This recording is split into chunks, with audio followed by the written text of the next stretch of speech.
Hi, I'm Lisa Costello, Art Gallery Director at Parkland College, and this is the 2021 Art and Design Faculty Exhibition, and this is for art's sake.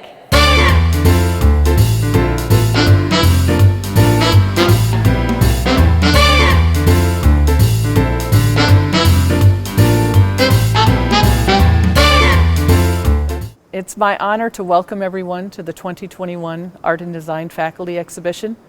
This is a really exciting time because, as you all know, the gallery has had to be closed over the last 18 months or so. And the pandemic really made all of us rethink the importance of art in our lives. When so many of us were separated from family and friends and isolated on our own, a lot of people turned to art to keep themselves almost sane, happy, and connected.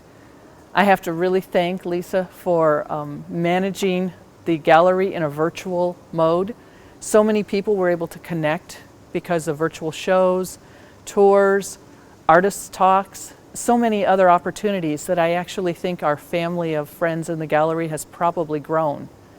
I also want to thank all of our full-time faculty, Chris Birdie, Denise Seif, Matthew Watt, Joan Stahls, and Peggy Shaw, and all of our dedicated part-time faculty, and our students for keeping art alive over the last year and a half.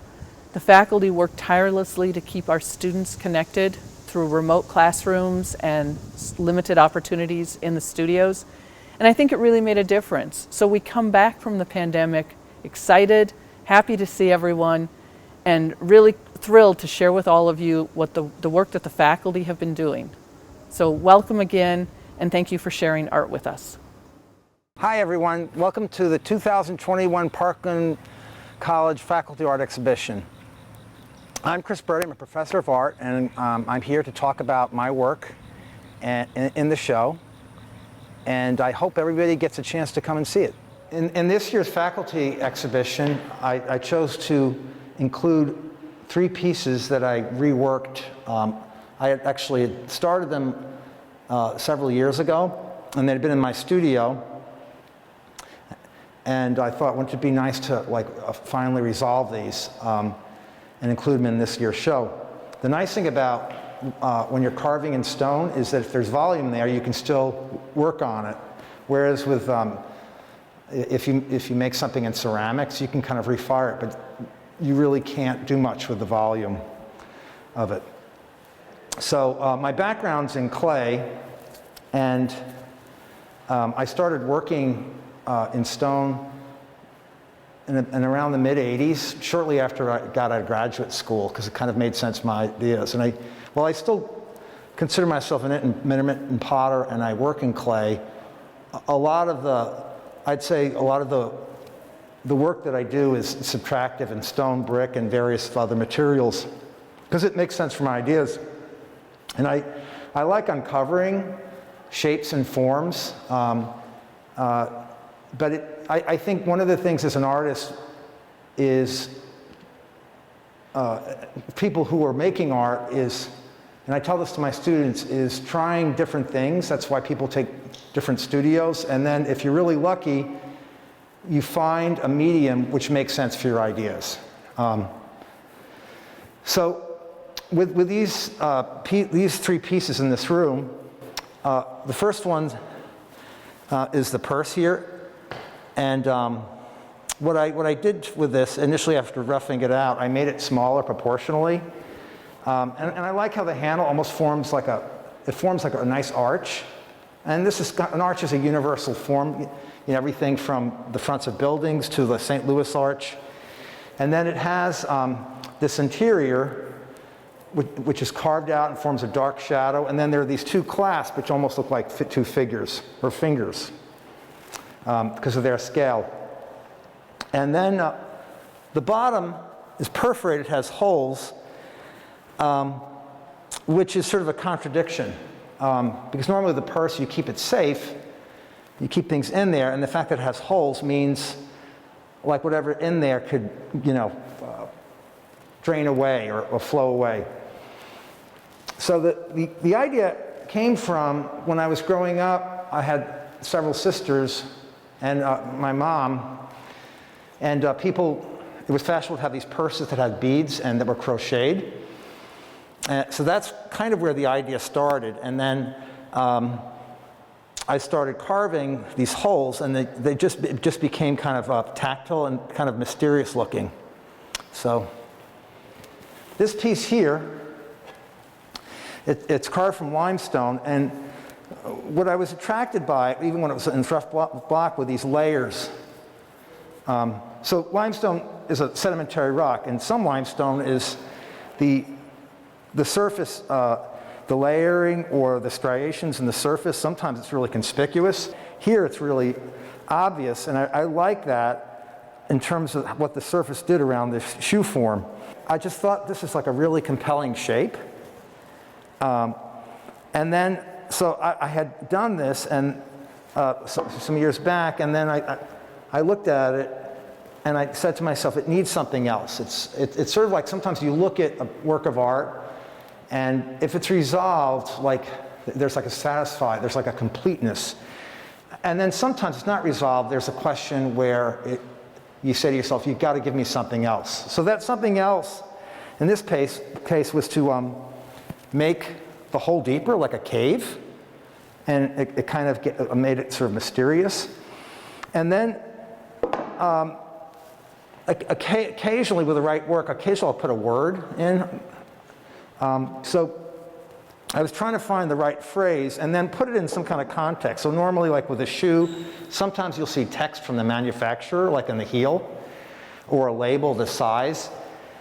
So originally, I wanted to do something that related to walking and going forward and making progress. You know, since a shoe's about walking and going forward or going from one place to another.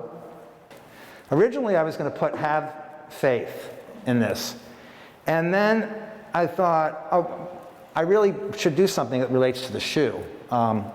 So on the inside here, you can see it says "keep walking."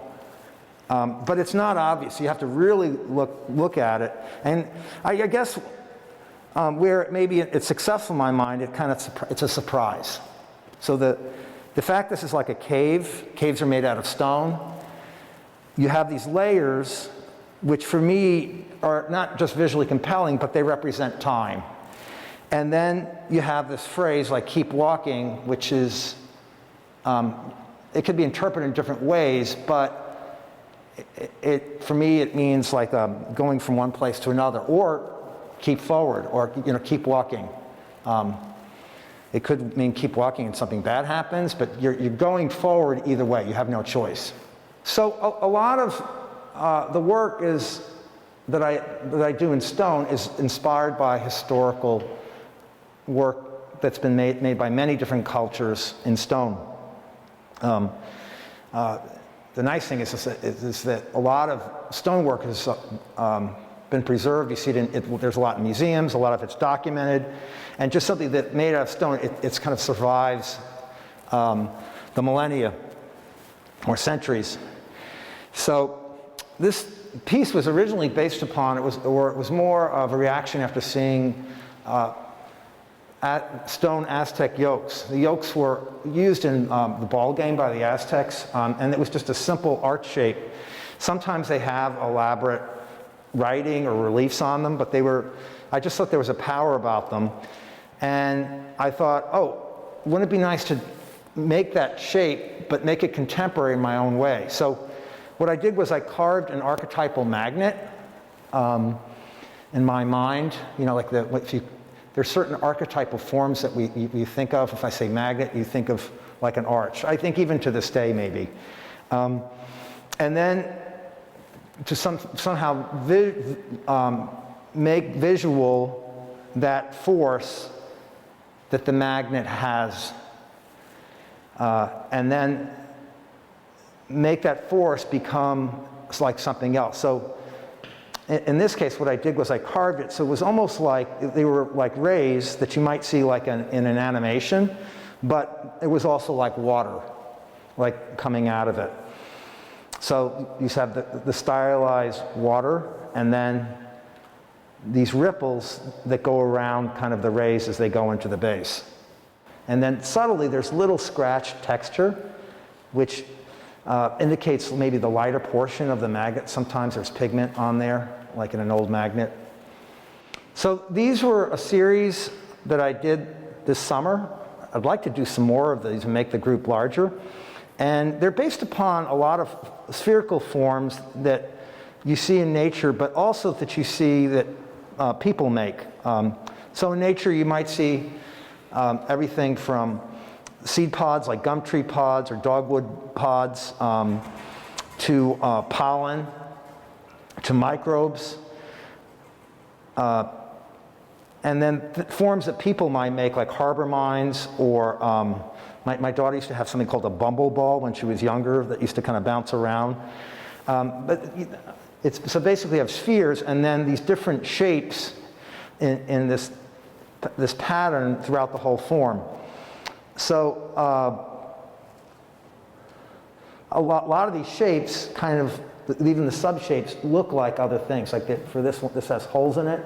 So they're almost like suction cups or holes. And your eye's kind of drawn to this repetition of this. Here, the holes are slightly raised. These are almost like a pinwheel pattern. And then the idea of this came from looking at the hair of Buddha heads, stone Buddha heads that were made centuries ago. If you go to any major museum that has an Asian art collection, you're going to see Buddha. And then these stylized curls, which are just really visually compelling. That's what inspired me to make these subtle shapes for this particular form. But what I like best is actually how they look as a grouping and how they react to each other. So I think that making more actually would emphasize that. When I'm making things, when I'm carving things, or even when I'm making things in clay, sometimes I'll have like an idea that I've drawn out, and then I'll try it. And then sometimes, as you work, the idea kind of evolves as the material speaks to you. So this piece has a little bit of both those ideas. So originally, I had this piece in my backyard. It was a piece of marble, and it was white. It was rough. It had rough sides, and it looked like whitish gray on the outside. And I'm thinking, well, I have this idea, and I wanted to do something with making a moon. So I was making these spheres, and I was thinking about like celestial objects, like meteorites and moons to different planets and celestial objects. So when you're carving, you have to, there's a process where you map things out, you remove certain things, and you kind of rough out the shape you're making. So I had this square, I roughed it out so it was a sphere, and then I tried. Originally it was going to have craters and stuff, something like you would see like on a moon, that's been affected by objects that hit it.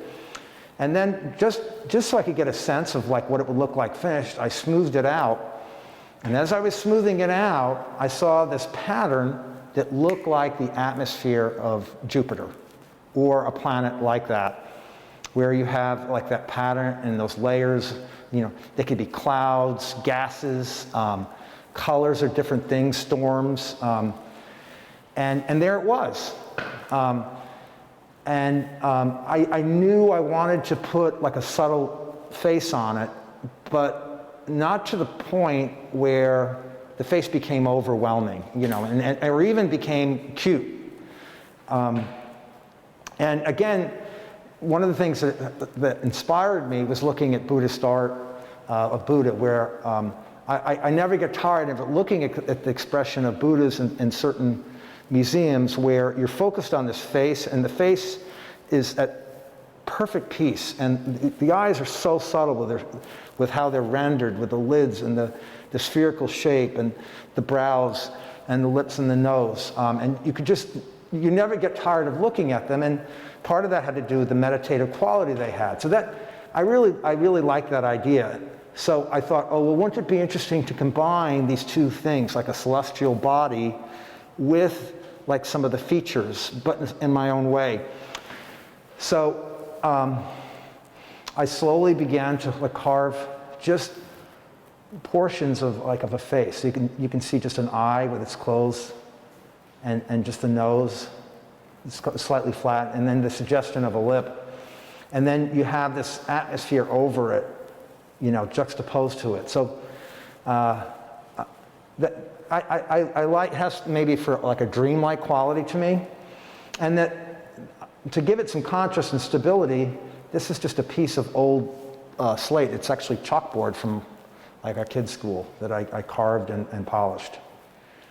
So there's another part of me. I think everybody has different aspects, you know, things that they're interested in. And I fancy myself as an amateur naturalist. Like one of the things, this is my last year here at Parkland, and I'm hoping to get a Master Naturalist certification through the U of I Extension and continue doing work like that. Because it's satisfying, but also there's this other side of that fulfills, you know, that I find fulfilling. So a few years back, I made a series of these bears, both in clay and stone. And this is a piece that I reworked. Originally, it was perfectly smooth down here. And then it needed something else, like sort of like some of the other pieces I alluded to. Obviously, like polar bears have a rough time of it right now with climate change. Their habitat is melting, and they're sort of the poster child for the melting of the Arctic. It's really sad. So what I did was I rendered this bear kind of looking up to the heavens or the stars or just upward with its eyes closed, similar to the other moon shape that I just showed. And then it's sitting on this form, which could be a dissolving block of ice, but also could be like a cloud, which, you know, symbolizes other things. And then I think one of the challenges as an artist I have, and I think for anybody, is finding the right material that makes sense for your ideas. And I said this at the very beginning. And for me, this is a beautiful marble. It's got beautiful crystals in it, you know, which almost look like diamonds. But for me, those diamonds make it look angelic and otherworldly. And it kind of elevates the image for me because it looks almost heavenly. And that together with the clouds, and then making this bear almost kind of sacred by making it out of this material that like I almost see as being angelic in the way I look at it. I think that, you know, with certain materials that are really beautiful, that's like one of the challenges, getting them so they don't just become an end in themselves, but they actually emphasize the idea behind the work. So my name's Denise Seif, and I'm the Program Director for Art and Design here at Parkland College. And I wanted to welcome you to our faculty show. This is an exhibit that is put on every fall, and I think that it is wonderful that Lisa organizes this so that we have it in the fall so our students can actually see what the faculty do. It's always kind of scary to walk into a studio class and have this person telling you all about, you know, what you're going to be doing the whole semester. And then to go up to the gallery and see that person, that instructor's name on work that they've made. And it really gives the students a chance to see that the faculty are artists and the variety of artists that we have here at Parkland. I know I'm totally biased, but we have phenomenal faculty who are also phenomenal artists. And this is just a really great opportunity for the students as well as the community to see that. So the work that's in the faculty show is a combination of things. But like so many artists, I'm influenced by nature. I'm an avid gardener, and I find a lot of peace and contemplation in the garden and watching what happens in the garden. And I'm always interested in the kind of cycle of life that shows up in the garden. Sometimes that's frustrating, sometimes that's exciting. And one day I was gardening and I found fungi growing on one of the planter boxes that I have, and just the places where those things show up, and that kind of influenced me in thinking about how you could incorporate that into the wearable pieces that I make. Because a lot of the work that I make is looking at tiny microscopic things and seed pods, and so the fungus seemed like a kind of natural kind of movement in that direction. So again, I'm aware of what I make are wearable art. So the idea of someone taking the work with you and carrying that out with you. But also this idea of fungus, which is breaking down the organic matter and that it's going to change over time, where I'm taking these objects and making them permanent, which is also kind of interesting.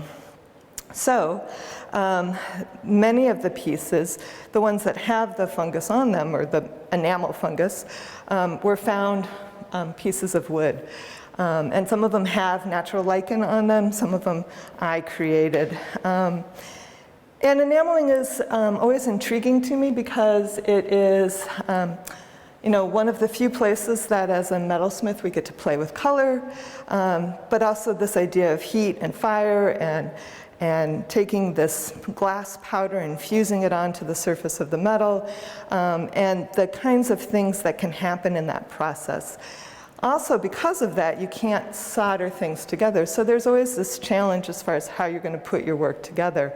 And so for like this piece with the blue fungus, having those little pods of fungus growing, but then on the back, you still had to rivet it to hold on to that metal piece or the wood piece.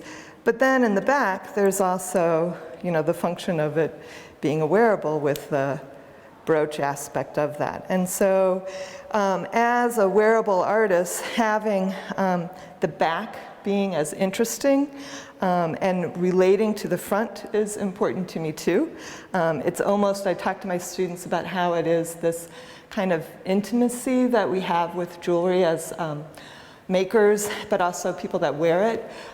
This is a little kind of prize or secret that we have with the wearer. So not everybody would see that, except for when it's in a gallery setting like this. So it's really intended for the wearer to have that kind of special moment with the work. That tactile thing is also important. People are going to be handling, putting on the pieces, but like with this piece, still using rivets to attach it to the piece, they move. And so there is this kind of sound that happens when you're wearing it, and a little bit of animation that happens, which I also like.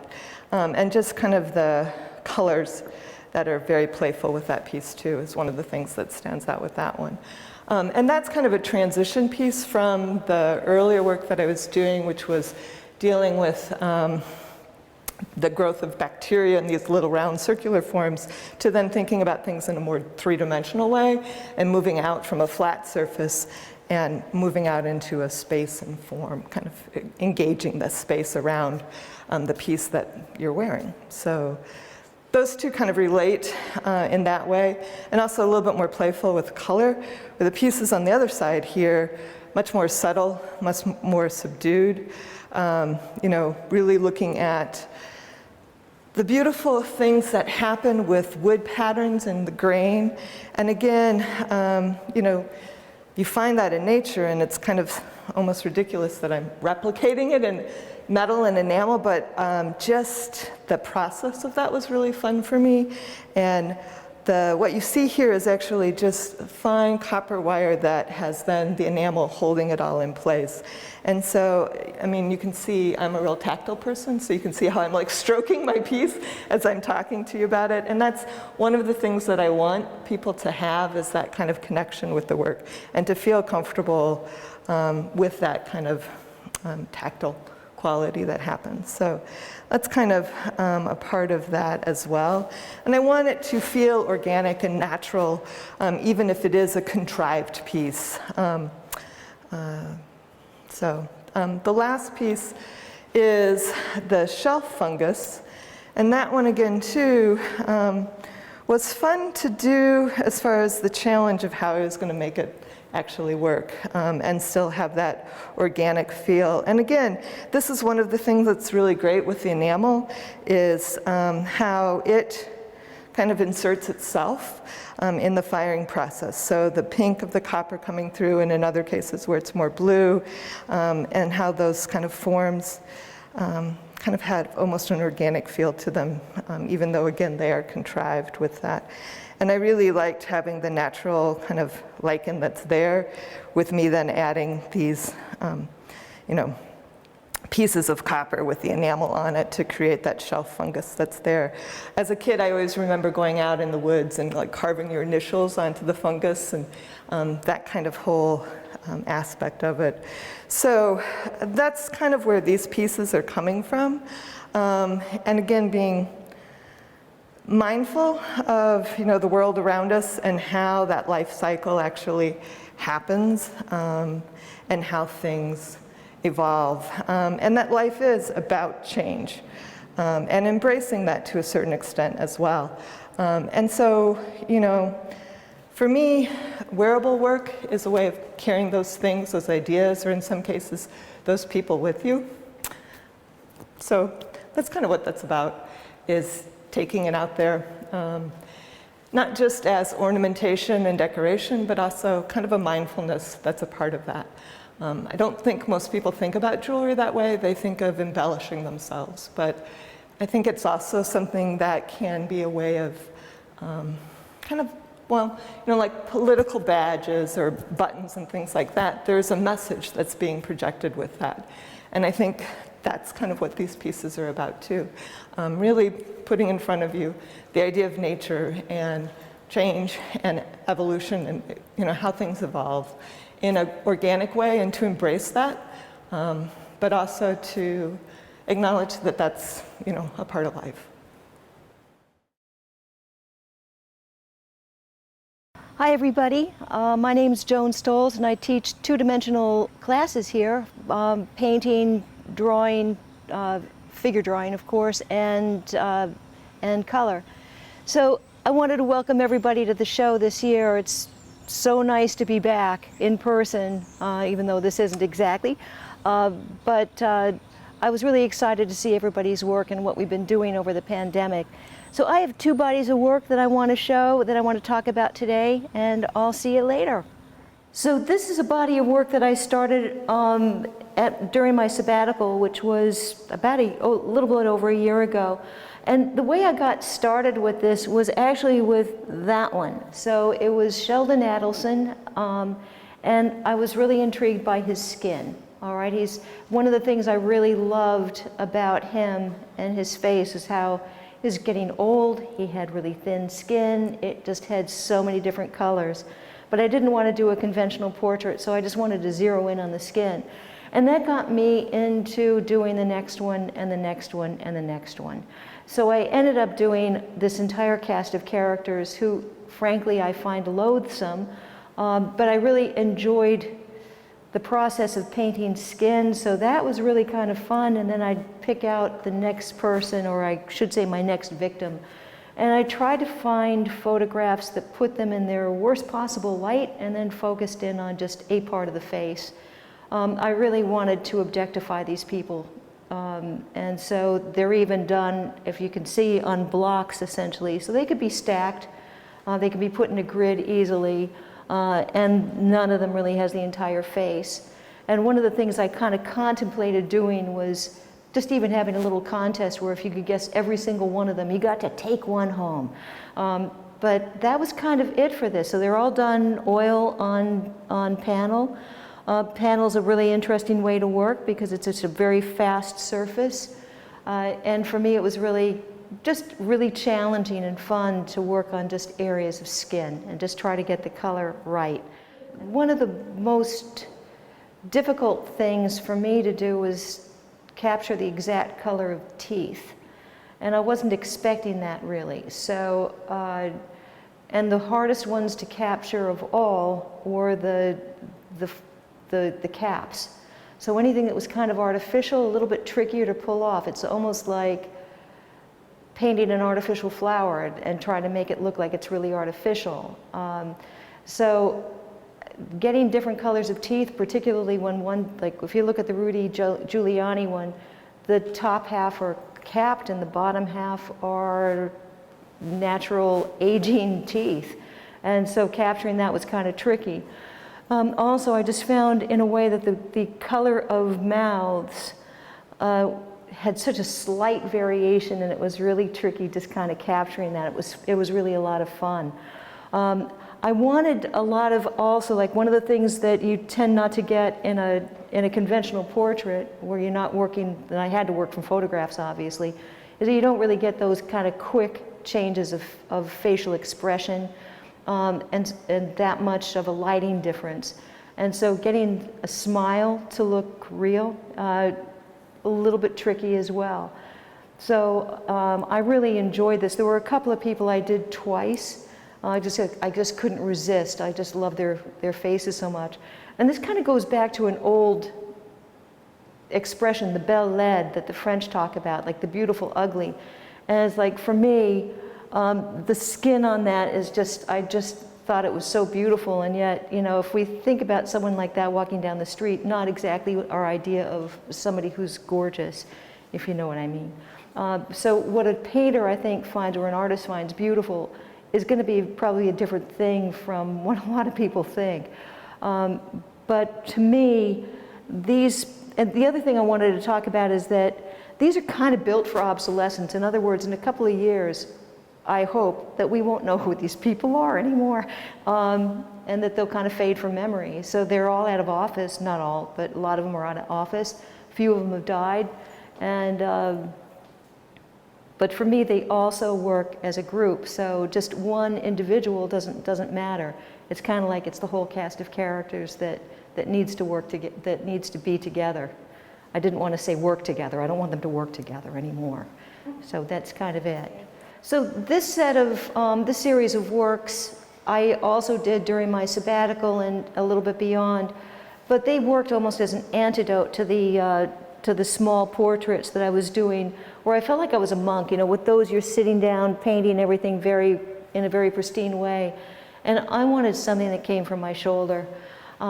So I wanted to do kind of larger, very loose paintings with a lot of medium and a lot of paint and wide brushes and nothing too delicate.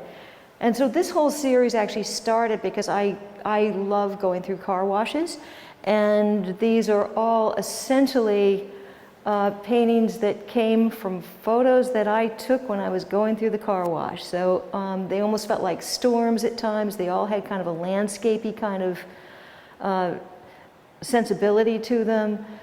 And I'm always kind of aware of also the repeat forms in nature. So a lot of these really do feel storm-like to me, but if you know what they are, CW stands for car wash. So going through the car wash and thinking how beautiful it looked, and also one of the first things I did, one of the first photos I took of the car wash windshield, it just looked like a storm to me. And my husband asked me, he was flying in one day from out of town, and he said, "How's the weather?" And I sent him one of those photographs. And he's like, "Oh my God, this is terrible. The weather looks awful." And I said, "Oh, that's okay, it's just the car wash." And I said, "The weather here is perfect." So after that, I started doing a few kind of smaller ones of these, and then these much larger pieces came out of that. But yeah, I did find it very beautiful. I think that's one of the reasons I'd like to get my car washed. Hi, I'm Laura O'Donnell, and I teach art history and ceramics at Parkland, and I have 4 ceramic plates in the faculty show. I like to make decorative ceramics that, in this case, I was thinking about making them with very simple means, so just earthenware and then 1 or 2 colors. And the more I was thinking about that, I was inspired by Greek pottery, where they have black figures on red ground. And so I thought, you know, in terms of going with that theme, but also thinking about, you know, plates as useful things. And so in some cases I've painted on them, you know, like this one that has the fish, so this could be, you know, what you would eat on this plate. But I have to say, from my point of view, it's more because I like the way the shape of this design that I made fits into the overall shape of the plate. And then I was interested in the borders too, having the three that kind of go together, but none of them is the same. For example, this one has holes in the side, so they're like little handles. And then I always like to have the back have a little bit of a surprise to it with the signature on it. So this was the first one that I did. So in my mind, this one is more simple than others. This is a motif that I have used probably for a decade now. So it's something where just getting started with an idea and then using what I know and adding to it. And so then I was thinking about other Greek pots that I've seen, like at the Metropolitan Museum of Art in New York and at other museums where unfortunately I haven't been able to go in a while. So one of the things that you see a lot on useful dishes there is sea life. And sea life is something that, because it's Greece, there is a lot of sea life and that's what people eat. Living in the Midwest, though, I am not a fan of seafood myself, but I did like when my children were younger, we would go to New York and we would go to the beaches there, and they liked seeing, the crabs on the beach and things like that. So that's, this one is, a crab that's on here, and then, some seaweed that's on the back. And then I personally do not like eating squid. This is, kind of derived from a giant squid, but not really. I more like the way that squids have tentacles, and you can use the tentacles to make this interesting pattern of them looping back on themselves. And then these are just kind of some generic seaweed type, pod type forms that I made. Again, they're not necessarily referencing anything in specific. With the border on this one, I did circles because I thought it looked kind of like the tentacles, the suckers on the tentacles of the squids. Hi, my name is Liza Annette. I'm a graphic design instructor at Parkland College, and in a moment we're going to take a look at an illustrated ceramic plate in the gallery. I'm going to take a few moments to talk about this piece of earthenware. It's constructed with an earthenware slab. And earthenware is a low-fire clay, and it's probably the oldest type of clay that humans have been using to create vessels. And on the surface, it's been decorated with what we call an underglaze, which is basically clay with some pigment added and just a little bit of flux so that it sticks to the surface. And that happens when the clay is still wet. And the reason for working with the clay when it's still wet is we can apply the underglaze much like acrylic paint, and when it's wet it can carve into it and outline shapes and create details such as these little scales and outline of these little fin elements. Once it's bone dry or completely dry and there's no moisture but before it goes into the kiln, the way I like to use underglazes, if I can, is to burnish it. And I burnish it with some plastic, and I often have a stone or a spoon, and that tightens up the surface of the clay and gives it a little bit of sheen. And otherwise it would be kind of matte and rough.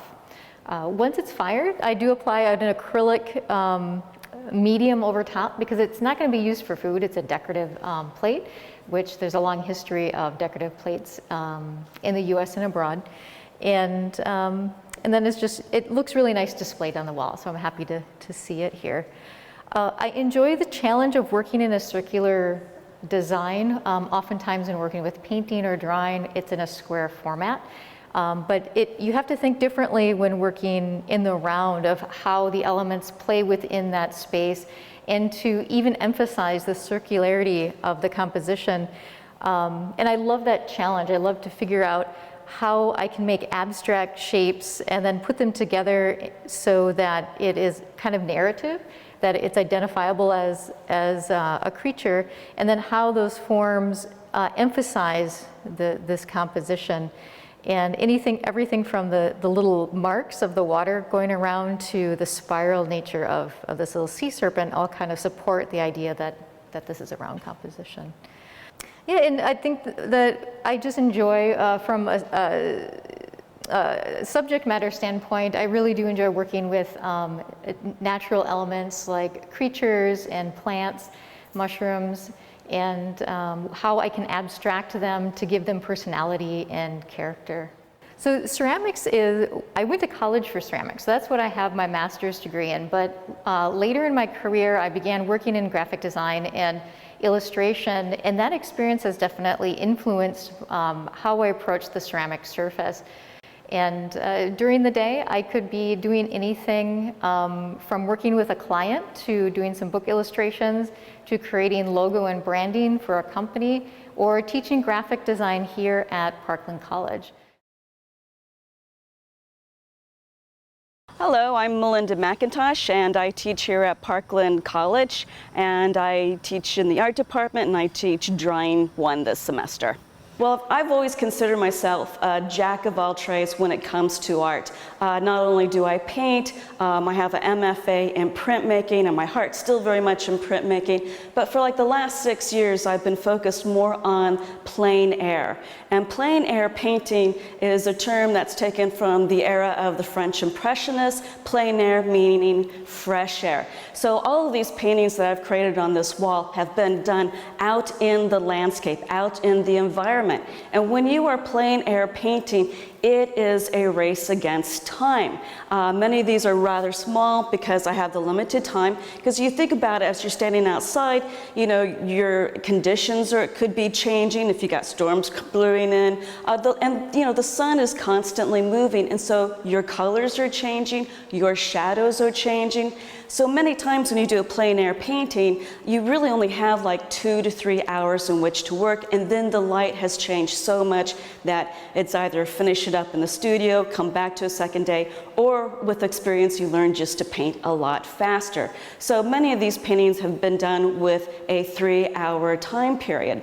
The last couple of years I've also been going to plein air competitions, so I don't go too afar, mostly like Missouri, Wisconsin, Indiana, and such. And so I go and paint with a lot of different people with a full range of experience, not to mention, you know, talent and different media that they use, and it becomes this big competition. So about half of the work here behind me has been from competitions this past year.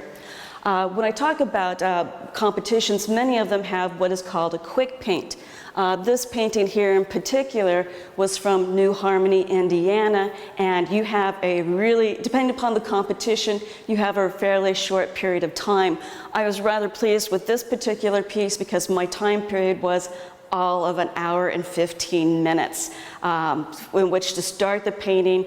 You could go ahead of time and actually sit down and draw to figure out what your composition is going to be, but you can't actually touch a paintbrush on that canvas until that buzzer or that bullhorn goes off, and I had all of 1 hour and 15 minutes in which to paint and quit. Many of these are from different competitions. This is from Paint Van Buren County in Iowa. This is also from New Harmony, Indiana. Some of these were actually done on my own time. I have several paintings here from Door County. This with the side of the bluff, the boats, and the cave point were all done kind of on my own time. My first trip to Door County this summer. This was actually done just a couple of weeks ago in Missouri, and I got very lucky and I actually got a merit award for it. So that was really kind of quite nice. And that was also on a day that was 97 degrees with 104 heat index. So I made sure I was in the shade with plenty of bottles of water. And I love plein air painting. I mean, you get to go out, you explore the countryside, these lovely rural small towns, as well as some really nice urban landscapes. And it's always fun, just that race against time, trying to capture as much as possible within that time constraint, and to look at, you know, how the light affects things and how things change as the day progresses. And it's just a challenge that I really enjoy. But my heart is still in printmaking. You'll probably see printmaking in the future here. And of course, I always love to draw, which is, you know, kind of nice since I teach Drawing 1 here. Hi, I'm Peg Shaw, and I teach photography and video production here at Parkland. and I'm an artist. So most of my life I've worked with multiple media. So as I've moved through my painting degree, my photo degree, my video experience, and sound experience, I've used all those sort of skills and knowledge to kind of pull my work together in the way that I like to express my ideas. So this piece that I have in the gallery for this faculty show is called For All We Know. And it incorporates video and sound, and the original piece included photography also.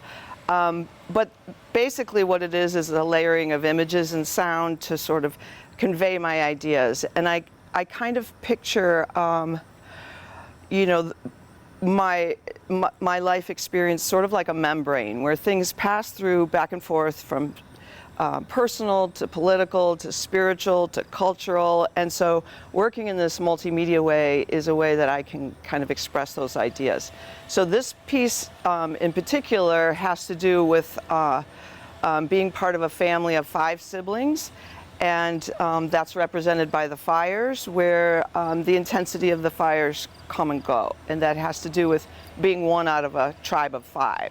And so some of the imagery and the sounds that you'll hear, I think kind of help that weaving of how we figure out who we are in relation to others and in relation to our culture and our experiences. The experience of seeing a video projection on a wall in layered ways and combining sound, photo, and video is a very different experience than, say, watching a video that is a linear storytelling. It's not a linear story, it's more of an experience. And so when people watch this, I'm hoping that the changes that happen are very, very subtle, and that the changes that happen in sound are also very subtle. It's kind of like when you remember something. So you're experiencing something, you hear a sound or you smell something, and it reminds you of something else. And those aren't shocking things, those are very subtle ways of moving through. And so the sounds of water and fire crackling, the sounds of birds, those are things that we kind of incorporate just maybe without even, they tell us where we are in our environment, but we don't necessarily pay attention to them every minute.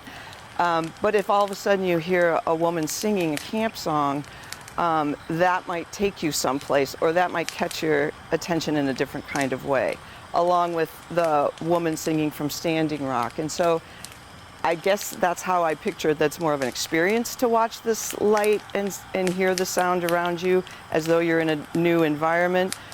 It's not a narrative, it doesn't tell a story. The gathering of these images and sound sometimes span over decades.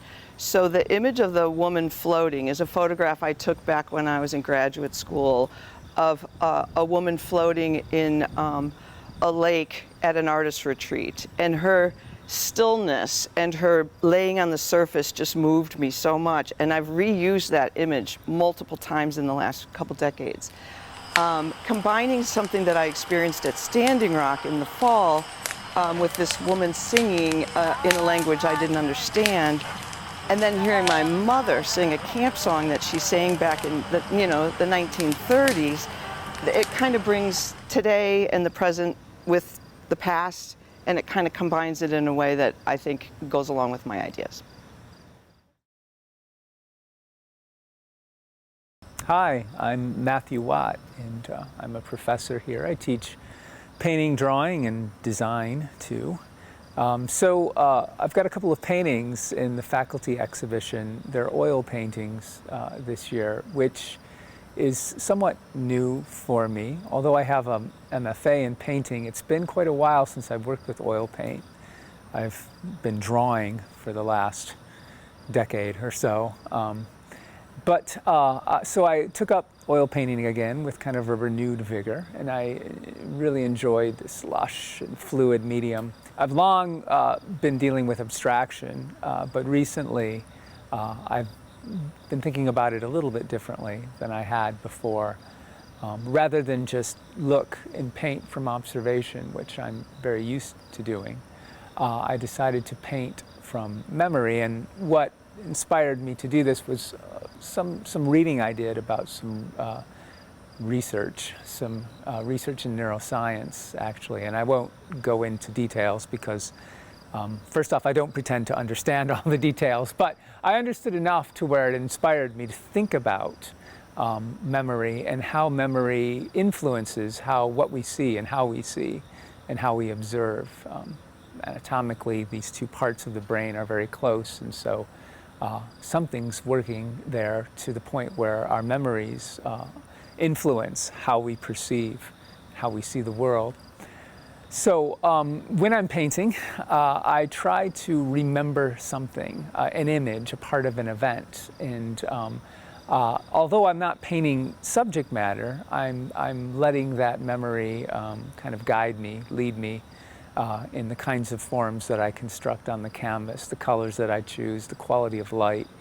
And it was actually the quality of light and shadow and the colors that I was able to focus on and sustain in my mind's eye for the longest period of time. Of course, you can't keep a memory still. Your brain doesn't work that way. It's constantly moving and reshuffling this image in my head. So it was an interesting thing to do, kind of an aggravating thing to do, actually, too. I don't know that I would suggest anyone else to do this, but what I found, though, in this experiment is that the light and shadow and the color really came forward. It came out of my memory of this event.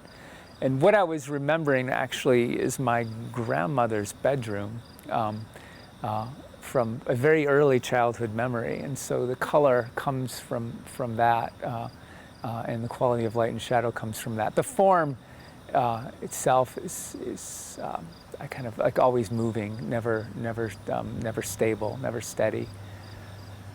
Beyond that little thought experiment that motivated me to make these paintings, my big concern really is the formal things. Like, I want to create designs and paintings that have movement, that have emphasis, and that have tension.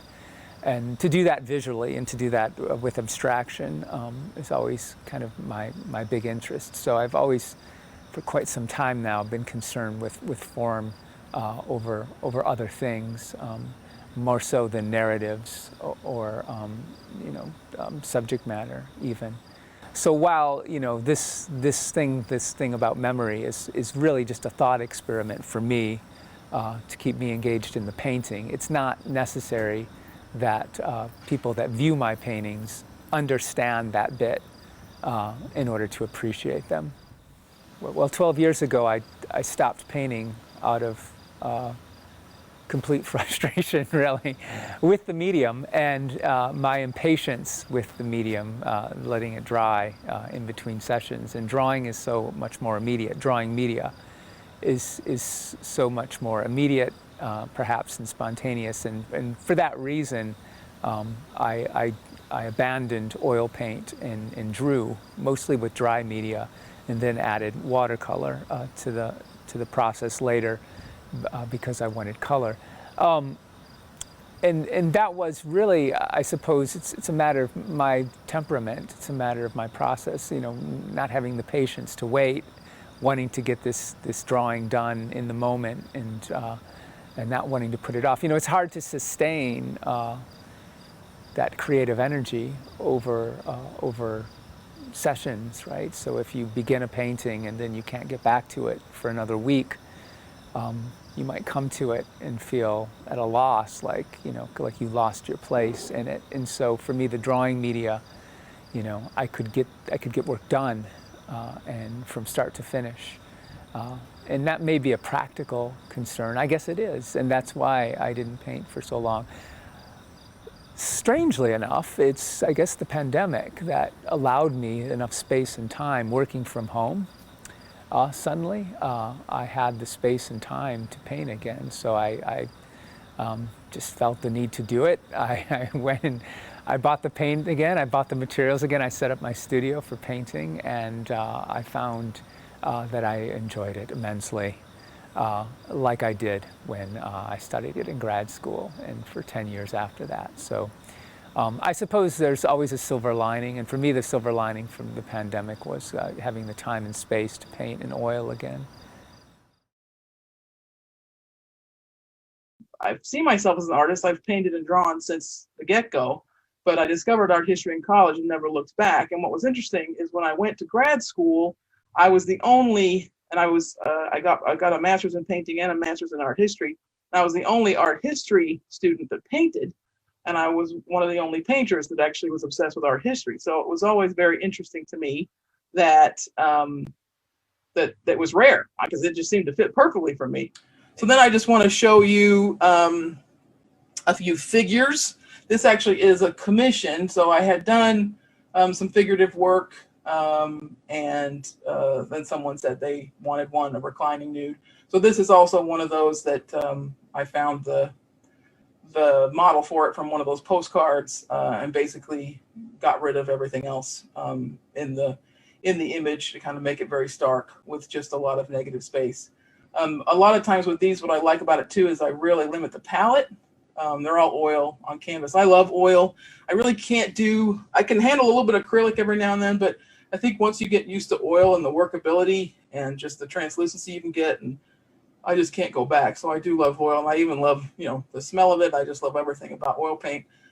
This is a very limited palette. It's mostly just Van Dyke brown and unbleached titanium, and then a little bit of regular titanium white, but it's really kind of nice to really limit the palette. So very enjoyable. It's pretty big. I can't remember how big this one is, but so that was a commissioned piece. I'm Lisa Costello, and this is Paula Mccarty's work from the Women Who Painted series that started in 2017 and is continuing. These were original phone drawings that were 4 inches by 2.75 inches. And from left to right is Frida Kahlo, Lucy Kemp Welsh, Louise Melou Jones, Dorothea Tanning, Hilma F. Klint, Georgia O'Keeffe, Jay Defoe, and Grace Hartigan. So I'm going to read her artist statement for you. She had purchased a phone with a stylus so she could explore digital painting in late 2016. The immediacy it offers is appealing. Although the screen is small, I can make a finished drawing or try out ideas for future paintings. I set myself the task of drawing 1 female painter each month, and more if time is allowed. The artists were going to be painted in order of birth month so as to give structure to the series. I started with Marisot, then Alice Neal, and began researching more deceased artists to paint. I began learning about painters I'd never heard of, and soon compiled a list of portraits to paint in 2017 and beyond. I thought of these small works, initially titled Birthday Series, as thumbnail sketches to work out ideas and become familiar with a face that would eventually be painted on canvas. As the series has grown, it has taken on a life of its own and become more focused to my current practice. I have renamed my project Women Who Painted and created a website, womenwhopainted.com, and it features all of the smartphone drawings and links to each artist's Wikipedia page, as well as the oil paintings that have been completed. Having painted for years, I have had the time and distance to reflect on my role as a painter in a larger framework, and my appreciation for historical women painters has deepened. I feel a connection to them simply by having chosen the same profession with all of its inherent struggles and rewards. Paying homage to these women who paved the way is a way of honoring and increasing awareness of who they are and their artwork. They were passionate for their craft, but often their efforts were minimized or unrecognized. The National Museum of Women in the Arts has some facts pertaining to the representation of women in the arts. But to me, one of the most astonishing things is that out of 318 artists represented in H.W. Jansen's Basic History of Western Art, only 27 women were mentioned in the 9th edition. This exhibition would perhaps be a way of rewriting history and underscoring these deserved artists' contributions to the world. It is my intention to expand the series and include women from all disciplines in the visual arts.